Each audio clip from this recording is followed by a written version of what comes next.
कहानी काली चुनरी वाली औरत। राजस्थान के एक छोटे से गांव में मोहन नाम का एक गरीब चरवाहा रहता था। उसका काम रोज सुबह अपनी बकरियों को जंगल में चराने ले जाना और शाम को वापस घर लाना था। मोहन की जिंदगी बहुत साधारण थी, लेकिन वो हमेशा खुश रहता था। गांव के पास ही एक पुराना शमशान घाट था। गांव वाले कहते थे कि अमावस्या की रात वहां अजीब अजीब आवाजें आती हैं और एक रहस्यमयी औरत दिखाई देती है, इसलिए कोई भी रात के समय उस रास्ते से नहीं गुजरता था। एक दिन मोहन की कुछ बकरियां जंगल में बहुत दूर चली गईं। उन्हें ढूंढते ढूंढते शाम हो गई और देखते ही देखते रात भी हो गई। मजबूरी में उसे उसी रास्ते से लौटना पड़ा जो शमशान घाट से होकर गुजरता था। जैसे ही मोहन श्मशान के पास पहुंचा, उसने दूर एक हल्की नीली रोशनी चमकती हुई देखी। पहले तो वो डर गया, लेकिन जिज्ञासा के कारण धीरे धीरे उस रोशनी की तरफ बढ़ने लगा। जब वो पास पहुंचा तो उसने देखा कि वहां एक बहुत सुंदर औरत खड़ी है। उसने काली साड़ी और लाल चुनरी ओढ़ रखी थी। उसके हाथ में चांदी की थाली थी जिसमें स्वादिष्ट पकवान रखे थे। औरत ने मुस्कुराते हुए कहा, डरो मत, मैं तुम्हारा इंतजार कर रही थी। मोहन, मेरे पास आओ। मोहन हैरान हो गया। तुम कौन हो? उसने पूछा, मत, मैं तुम्हें लेकिन बुला आप कौन हैं और यहाँ इस समय क्या कर रही हैं? औरत ने धीरे से कहा, मैं तुम्हारी किस्मत बदल सकती हूँ।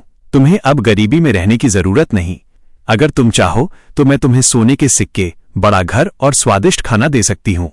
मोहन गरीब था और कई बार उसे भूखा भी सोना पड़ता था, इसलिए वो उस लालच में आ गया।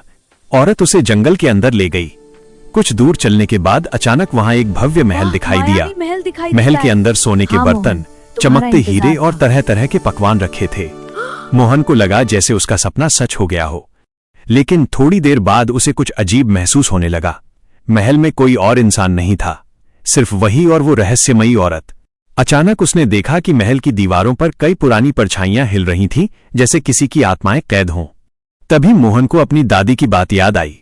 उसकी दादी हमेशा कहती थी, अगर कोई अजनबी रात में बहुत ज्यादा मिठास से बात करे और बिना मेहनत के धन दे तो समझ लेना वो इंसान नहीं है। मोहन डर गया।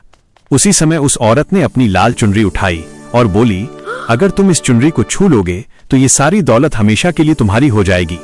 मोहन ने जैसे ही हाथ बढ़ाया, उसे अचानक महसूस हुआ कि उसके पैरों के नीचे जमीन ठंडी और भारी हो रही है। तभी उसे एहसास हुआ कि ये कोई साधारण औरत नहीं, बल्कि एक भूतनी है जो लोगों को लालच देकर अपने जाल में फंसा लेती है। मोहन तुरंत वहां से भागा और सीधे गांव के भैरवनाथ मंदिर पहुंच गया। मंदिर के पुजारी बाबा हरिदास बहुत ज्ञानी थे। उन्होंने मोहन की बात सुनी और उसे एक पवित्र ताबीज दिया। बाबा ने कहा, अगर वो औरत फिर दिखाई दे तो इस ताबीज को अपने हाथ में पकड़कर भगवान भैरव का नाम लेना। अगली रात वही औरत फिर मोहन के सामने आ गई। मोहन, तुम्हारी उसने रक्षा गुस्से ये में नहीं कर कहा, पाएगा। मैं डरता नहीं हूँ भूतनी, तुम्हारी हिम्मत देखती हूँ। हमेशा मेरे साथ रहोगे। लेकिन इस बार मोहन ने डरने के बजाय ताबीज को कसकर पकड़ा और जोर से बोला, जयकाल भैरव। जैसे ही उसने ये कहा, तेज हवा चलने लगी। वो रहस्यमयी महल अचानक गायब होने लगा और वो औरत भयानक रूप में चिल्लाने लगी। कुछ ही पलों में सब कुछ शांत हो गया। सुबह जब गांव वाले वहां पहुंचे तो वहां सिर्फ पुराना श्मशान था। कोई महल नहीं, कोई औरत नहीं। उस दिन के बाद मोहन ने कभी लालच नहीं किया और गांव वालों को भी हमेशा चेतावनी दी, कभी भी बिना मेहनत के मिलने वाली दौलत पर भरोसा मत करना, क्योंकि कभी कभी उसके पीछे कोई डरावनी सच्चाई छुपी